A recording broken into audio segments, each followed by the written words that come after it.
بسم اللہ الرحمن الرحیم۔ ماہ رمضان ہم مسلمانوں کے لیے اللہ کا ایک بہت بڑا تحفہ ہے۔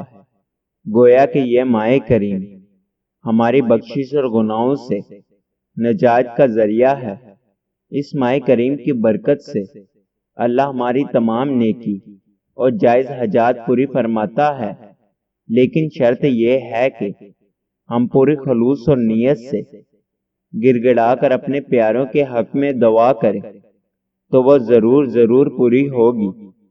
جو وظیفہ آج میں آپ کو بتانے والا ہوں یہ خاص طور پر ان حضرات کے لیے ہے جو اچھے رشتے نہ ملنے کی وجہ سے پریشان ہیں، جو کہ رزق کی تنگی کا سامنا کر رہے ہیں، اور ایسے لوگ جو کہ قرض میں گر چکے ہیں۔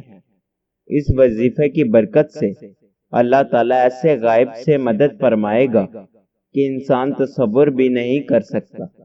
آپ نے رمضان المبارک میں درمیان شب کو عشاء کی نماز کے بعد 2 رکعت کر کے کل 12 نفل کچھ اس طرح سے ادا کرنے ہیں کہ ہر رکعت میں سورۃ الاخلاص ایک بار پڑھنی ہے۔